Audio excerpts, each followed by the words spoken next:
Samadhi Bhajam Yogeshvaranam Gatim Ahurantar Bahistrilokya Pavanantaratmanam Nakarma Bhishtam Gatim Apnuvanti Vidya Tapo Yoga Samadhi Bhajam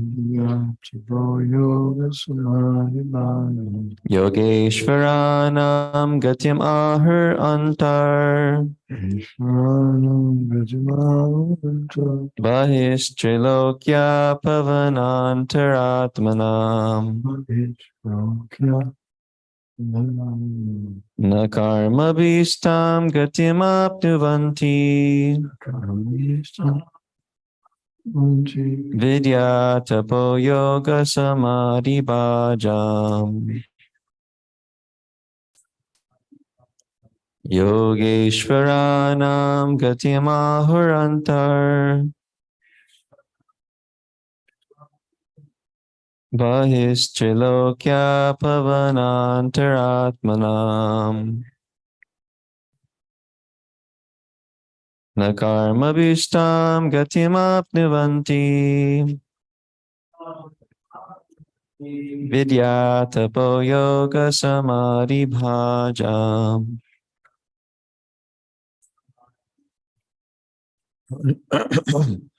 Yogeshvaranam Gatimahurantar Yogeshvaranam Gatim Ahurantar Bahistrilokya Bhavanantaratmanam Bahistrilokya Pavanantaratmanam Nakarma Bhishtam Gatimapnuvanti Nakarma Bhishtam Gatim Apnuvanti Vidyatapo Yoga Samadhi Bhajam Vidya Tapo Yoga Samadhi Bhajam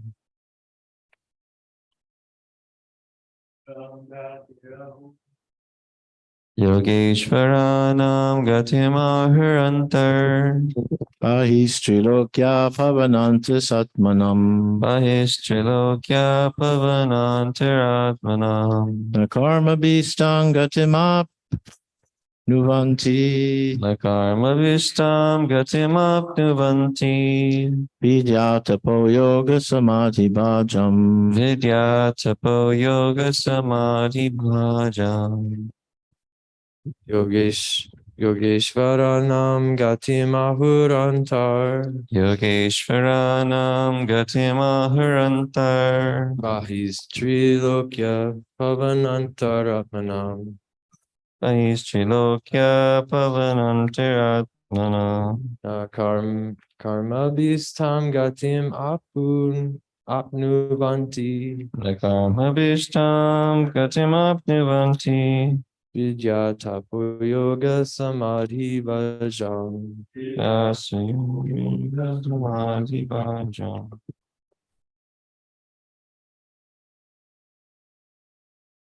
Yogeshwaranam Gatirahuantar Yogeshvaranam Ahistrilokya Pavanantaratmanam Nakarma Bhistam Gatim Apnuvanti Nakarma Bhishtam Gatim Apnuvanti Vidya Tapo Yoga Samadhi Bhajam Vidya Yoga Samadhi Bhajam Yogeshwaranam Gatamahurantar Yogeshwaranam Gatim Bahistrilokya Pavanantaratmanam Nakarma Bhistam Gatimapnuvanti Vidyatapo Yoga Samadhi Bhajam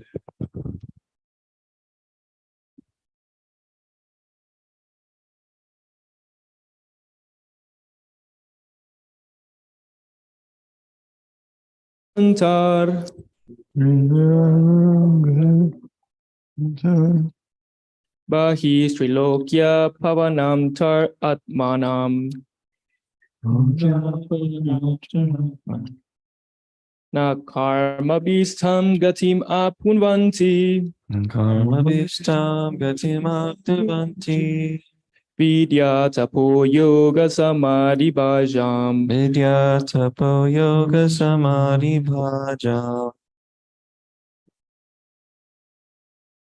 Yogeshwaranam gatimahurantar Yogeshwaranam Gatimaharantar Bahishtilokya pavanantaratmanam Bahishchilokya Pavanantiratmanam Nakarma bhishtam gatimapnuvanti Nakarma Bhishtam Gatimapnuvanti Vidya tapo yoga samadhi bhajam Vidya Tapo Yoga Samadhi Bhajam.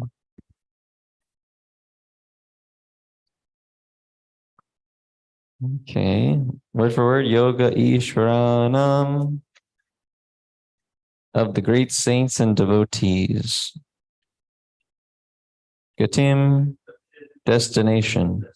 Ahu, it is said. Antah, within. Bahi, without. Trilokya, of the three planetary systems. Pavana Antaha, within the air. Atmana, Atmanam, of the subtle body. Nam, never. Karma Bihi, by fruit of activities. Tam, that. Gatim, speed. Apnivanti, achieve.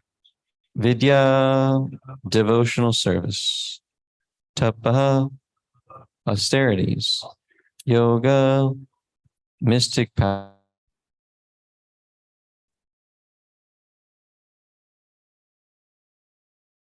Of those who entertain. Translation and purport by His Divine Grace A.C. Bhaktivedanta Swami Srila Prabhupada Ki Jai. The Transcendentalists are concerned with the spiritual body. As such, by the strength of their devotional service, austerities, mystic power, and transcendental knowledge, their movements are unrestricted within and beyond the material worlds. The fruitive workers, or the gross materialists, can never move in such an unrestricted manner. Purport. The materialistic scientists endeavor to reach other planets by mechanical vehicles is only a futile attempt. One can, however, reach heavenly planets by virtuous activities, but one can never expect to go beyond Svarga or Janaloka by such mechanical or materialistic activities, either gross or subtle. The transcendentalists, who have nothing to do with the gross material body, can move anywhere within or beyond the material worlds. Within the material worlds, they move in the planetary systems of the Mahar, Janas, Tapas, and Satyaloka. And beyond the material worlds, they can move in the Vaikunthas as unrestricted spacemen. Narada Muni is one of the examples of such spacemen, and Durvasa Muni is one of such mystics. By strength of devotional service, austerities, mystic powers, and transcendental knowledge, everyone can move like Narada Muni or Durvasa Muni. It is said that Durvasa Muni traveled throughout the entirety of material space and part of spiritual space within 1 year only. The speed of the transcendentalists can never be attained by the gross or subtle materialists. Om Ganatimirandasya Ganajana Shakaya Chakshurmalitamina Tasmai Shri Gurave Namaha. The transcendentalists are concerned with the spiritual body. As such, by the strength of their devotional service, austerities, mystic power, and transcendental knowledge, their movements are unrestricted within and beyond the material worlds.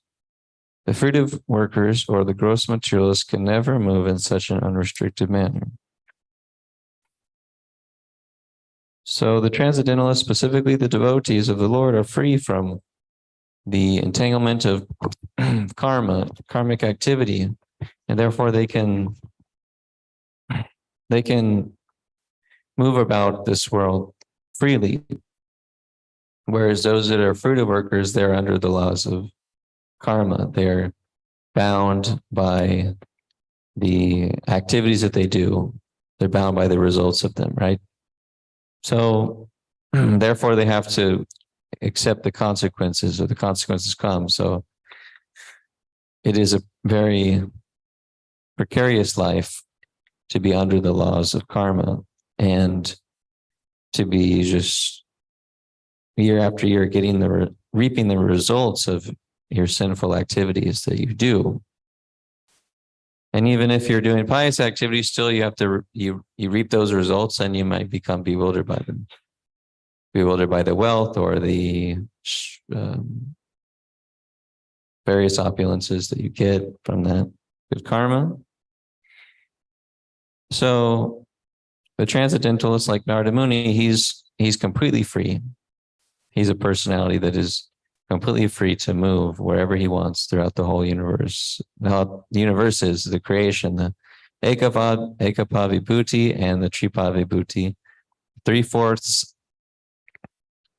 of existence, he can move about freely. And then 1/4 existence in the material world, he can also move about. So he goes wherever he likes. First, wherever he likes is wherever he will be able to serve Krishna. And what he does is he preaches Krishna consciousness by chanting, by giving instructions, by enhancing Krishna's pastimes. This is the duty or the activity of a pure devotee of the Lord. So if you want freedom, it doesn't come by material success or material opulence or money or strength or beauty or fame, but it comes from being concerned with your spiritual body to perform devotional service particularly and become free from the laws of nature. Mamcho vivacharena bhakti yogena sevate sagunan samatityaitan brahmabhuyaya kalpate. By this unflinching or unending or unwavering devotional service, then one can actually transcend the laws of nature. It's the only way. So how to do that? We have a process. We have bhakti yoga. We have sadhana bhakti, which we try our best to engage 24/7 in devotional service so that we free ourselves from the bonds of karma.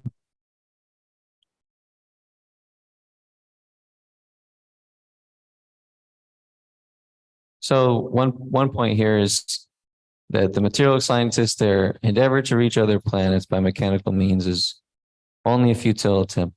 So it's natural that the living entity wants to travel, wants to wander, has interest, curiosity about the universe, what's out there. Look up at the stars, think about what is going on in the universe, right? There's natural tendency of a living being. And so from that interest, then the scientists, they endeavor so much to learn how to do that from mechanical means or means that we have now, more in a gross physical way. So we build rockets, spaceships, etc., and telescopes to see the stars and the planets. But this is a futile attempt because we don't actually have the qualification to enter these planets. But if you do, then you can enter and you can experience the sun planet. But you have to have a different body. You can't have this body of earth because it'll get burnt up. You have to have more of a subtle body of fire. So,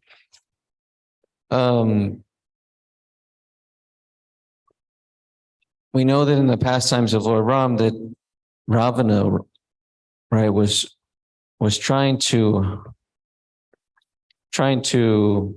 reach the heavenly planets without having that qualification to be there. So then ultimately he became destroyed. by the Lord, and he was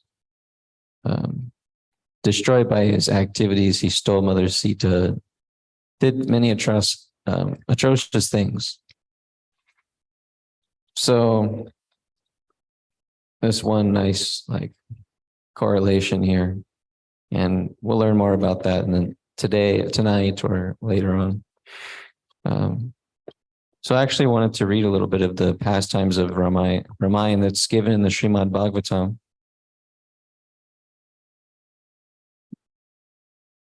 So if you want to follow along on your phone, this is in Canto 9, Chapter 10. The pastimes of the Supreme Lord Ramachandra.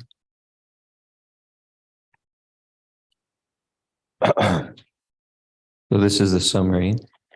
This 10th chapter describes how Lord Ramachandra appeared in the dynasty of Maharaj Katvanga. It also describes the Lord's activities, telling how he killed Ravana and returned to Ayodhya, the capital of his kingdom. The son of Maharaj Katvanga was Dirghabahu, and his son was Raghu. The son of Raghu was Aja, and the son of Aja was Dasharath. And the son of Dasharath was Lord Ramachandra, the Supreme Personality of Godhead. When the Lord descended into this world in his full quadruple expansion as Lord Ramachandra, Lakshman, Bharat, and Shatrugna, great sages like Valmiki, who were actually in knowledge of the absolute truth, described his transcendental pastimes. Srila Shukadeva Goswami describes these pastimes in brief.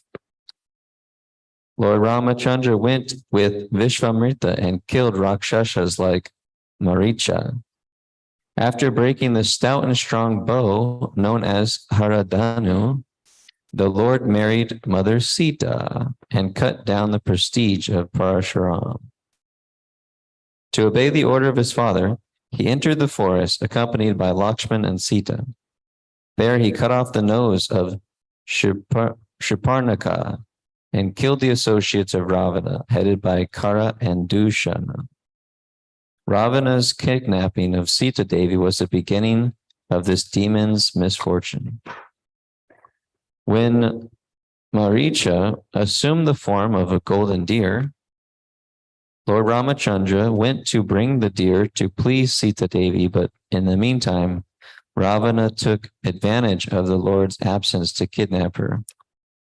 When Sita Devi was kidnapped, Lord Ramachandra, accompanied by Lakshman, searched for her throughout the forest. In the course of this search, they met Jatayu. Then the Lord killed the demon Kabanda and the commander Vali and established a friendly relationship with Sugriva. After organizing the military strength of the monkeys and going with them to the shore of the sea, the Lord awaited the arrival of Samudra, the ocean personified. But when Samudra did not come, the Lord, the master of Samudra, became angry. Samudra came to the Lord with great haste and surrendered to him, wanting to help him in every way. The Lord then attempted to bridge the ocean, and with the help of advice from Vibhishana, he attacked Ravana's capital, Lanka. Previously, Hanuman, the eternal servant of the Lord, had set fire to Lanka, and now with the help of Lakshman, the forces of Lord Ramachandra killed all the Rakshasa soldiers. Then Lord Ramachandra personally killed Ravana, Mandodari, and other wives lamented for Ravana. And in accordance with Lord Ramachandra's order, Vibhishana performed the funeral ceremonies for all the dead in the family. Lord Ramachandra then gave Vibhishana the right to rule Lanka and also granted him a long duration of life. The Lord delivered Sita Devi from the Ashok forest and carried her in a flower airplane to his capital Ayodhya, where he was received by his brother Bharat. When Lord Ramachandra entered Ayodhya, Bharat brought his wooden shoes. Vibhishana and Sugriva held a whisk and fan. Hanuman carried an umbrella. Shatrughna carried the Lord's bow and 2 quivers. And Sita Devi carried a water pot containing water from holy places. Angada carried a sword, and Jambavan Riksharaj carried a shield. After Lord Ramachandra, accompanied by Lord Lakshman and Mother Sita Devi, met all his relatives, the great sage Vashishta enthroned him as king. The chapter ends with a short description of Lord Ramachandra's rule in Ayodhya.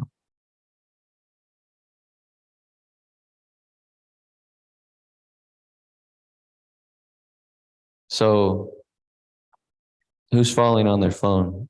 Maybe you could read 5 texts. We can take turns reading 5 verses.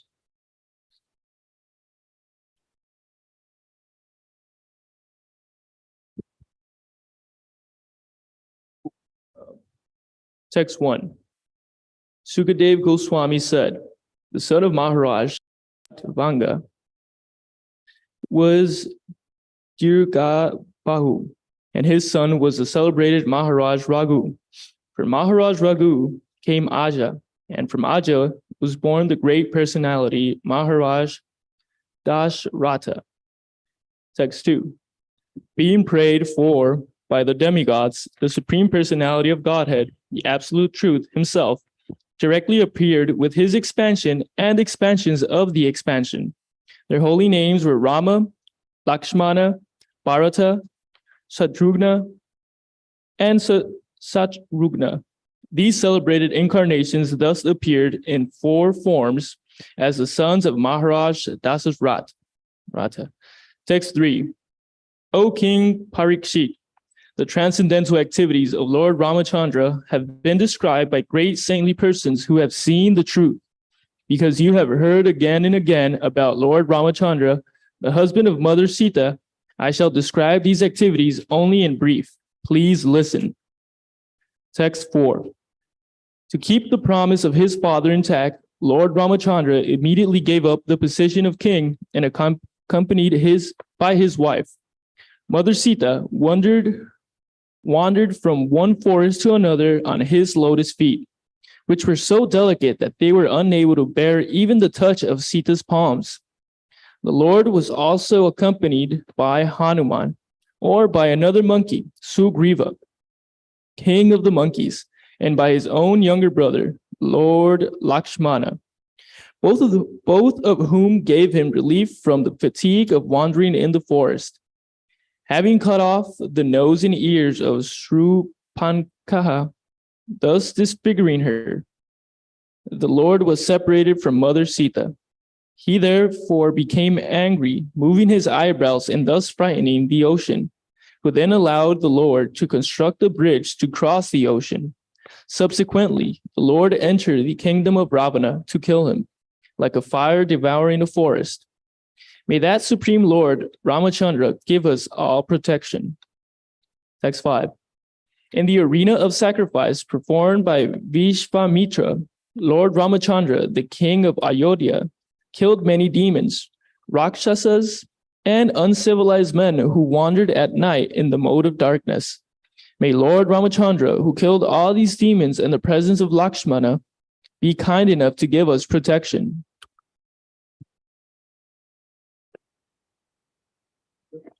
Or maybe Gio can read 5. Jagannath.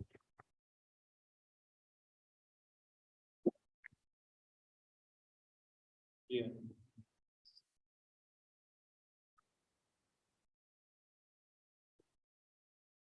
Text 6 and 7.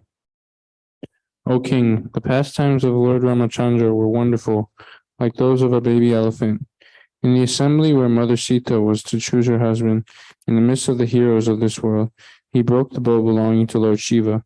This bow was so heavy that it was carried by 300 men, but Lord Ramachandra bent and strung it and broke it in the middle, just as a baby elephant breaks a stick of sugarcane. Thus the Lord achieved the hand of Mother Sita, who was equally as endowed with transcendental qualities of form, beauty, behavior, age, and nature. Indeed, she was the goddess of fortune. who constantly rests on the chest of the Lord. While returning from Sita's home, after gaining her at the assembly of competitors, Lord Ramachandra met Padashuram. Although Padashuram was very proud, having rid the earth of the royal order 21 times, he was defeated by the Lord, one who appeared to be a Kshatriya of the royal order. Text 8. Carrying out the orders of his father, he was bound by a promise to his wife, who was bound by a promise. Carrying out the order of his father, who was bound by a promise to his wife, Lord Ramachandra left behind his kingdom, opulence, friends, well-wishers, residents, and everything else, just as a liberated soul gives up his life, and went to the forest with Sita.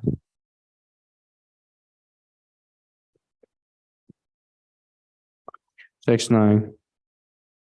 While wandering in the forest, where he accepted a life of hardship, carrying his invincible bow and arrows in his hands, Lord Ramachandra deformed Ravana's sister, who was polluted with lusty desires, by cutting off her nose and ears.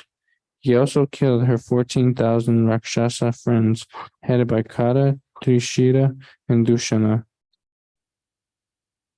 Text 10. O King Parikshit, when Ravana, who had 10 heads on his shoulders, heard about the beautiful and attractive features of Sita, his mind was agitated by lusty desires, and he went to kidnap her. To distract Lord Ramachandra from his ashram, Ravana sent Maharicha in the form of a golden deer, and when Lord Ramachandra saw that wonderful deer, he left his residence and followed it and finally killed it with a sharp arrow, just as Lord Shiva killed Daksha.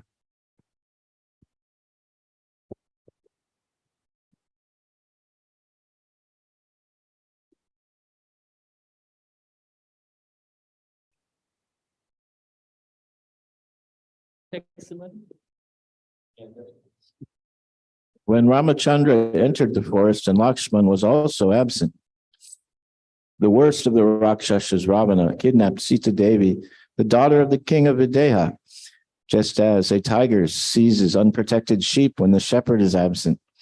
The Lord Ramachandra wandered in the forest with his brother Lakshman, as if very much distressed due to separation from his wife. Thus he showed by his personal example the condition of a person attached to women. Text 12. Lord Ramachandra, whose lotus feet are worshipped by Lord Brahma and Lord Shiva, had assumed the form of a human being. Thus he performed the funeral ceremony of Jayatayu, who was killed by Ravana. The Lord then killed the demon named Kabandha, and after making friends with the monkey chiefs, killing Vali, and arranging for the deliverance of Mother Sita, he went to the beach of the ocean. Text 13. After reaching the beach, Lord Ramachandra fasted for 3 days, awaiting the arrival of the ocean personified. When the ocean did not come, the Lord exhibited his pastimes of anger, and simply by his glancing over the ocean, all the living entities within it, including the crocodiles and sharks, were agitated by fear. Then the personified ocean fearfully approached Lord Ramachandra, taking all paraphernalia to worship him. Falling at the Lord's lotus feet, the personified ocean spoke as follows.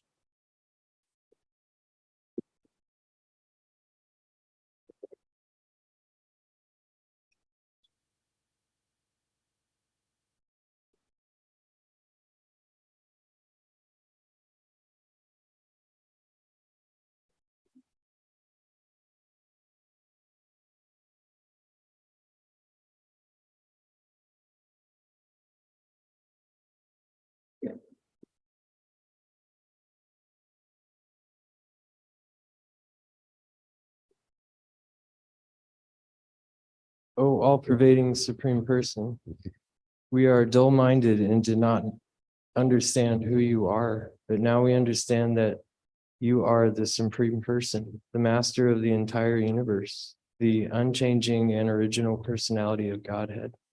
The demigods are infatuated with the mode of goodness, the Prajapatis with the mode of passion, and the Lord of ghosts with the mode of ignorance, but you are the master of all these qualities.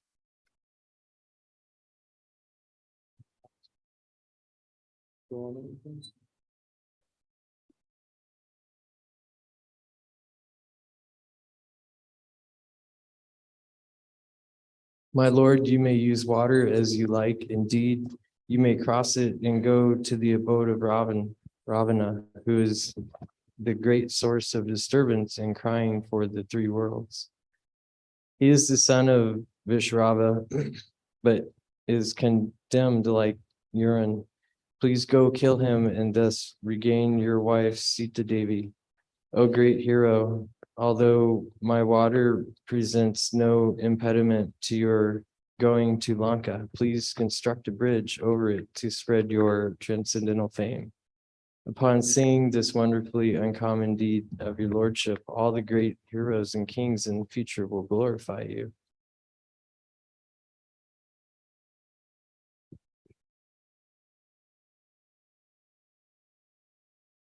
Sukadev Goswami said, after constructing a bridge over the ocean by throwing into the water the peaks of mountains whose trees and other vegetation had been shaken by the hands of great monkeys, Ramachandra went to Lanka to release Sita Devi from the clutches of Ravana.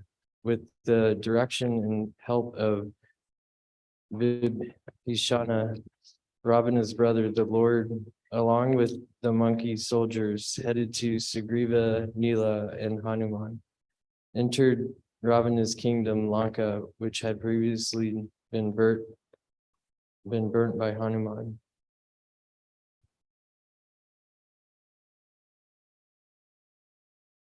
After entering Lanka, the monkey soldiers, led by chiefs like Sugriva, Nila, and Hanuman, occupied all the sporting houses, granaries, treasuries, palace doorways, city gates, assembly houses, palace frontages, and even the resting houses of the pigeons. When the city's crossroads, platforms, flags, and golden water pots on its domes were all destroyed, the entire city of Lanka appeared like a river disturbed by a herd of elephants.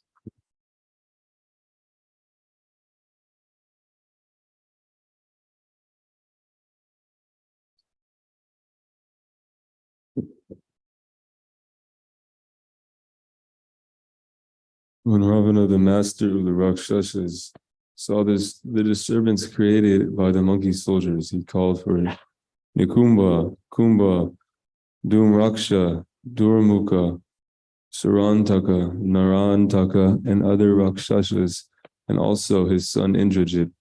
Thereafter he called for Prahasta, Atikaya, Vikampana, and finally Kumbhakarna. Then he induced his followers to fight against the enemies. Lord Ramachandra, surrounded by Lakshman and monkey soldiers like Sugriva, Hanuman, Gandhamara, Nila, Angada, Jambavan, and Panasa, attacked the soldiers of the Rakshasas who were fully equipped with various invincible weapons like swords, lances, bows, prasas, rishtis, shakti, arrows, khadgas, and tomaras. Angada and the other commanders of the soldiers of Ramachandra faced the elephants, infantry, horses, and chariots of the enemy, and hurled against them big trees, mountain peaks, clubs, and arrows. Thus the soldiers of Lord Ramachandra killed Ravana's soldiers, who had lost all good fortune because Ravana had been condemned by the anger of Mother Sita. The soldiers Lord Ramachandra recruited in the jungle were all monkeys and did not have proper equipment with which to fight the soldiers of Ravana. Ravana's soldiers were equipped with weapons of modern warfare, whereas the monkeys could only throw stones, mountain peaks, and trees. And it was only Lord Ramachandra and Lakshman who shot some arrows. But because the soldiers of Ravana were condemned by the curse of Mother Sita, the monkeys were able to kill them simply by throwing stones and trees. There are two kinds of strength, Daiva and Purushakara. Daiva refers to the strength achieved from the transcendence, and Purushakara refers to the strength organized by one's own intelligence and power. Transcendental power is always superior to the power of materialists. Depending on the mercy of the Supreme Lord, one must fight one's enemies, even though one may not be equipped with modern weapons. Therefore, Krishna instructed Arjuna, Mam anusmara yudhya cha. Think of me and fight. We should fight our enemy to the best of our ability, but for victory, we must depend on the mercy of the Supreme Personality of Godhead.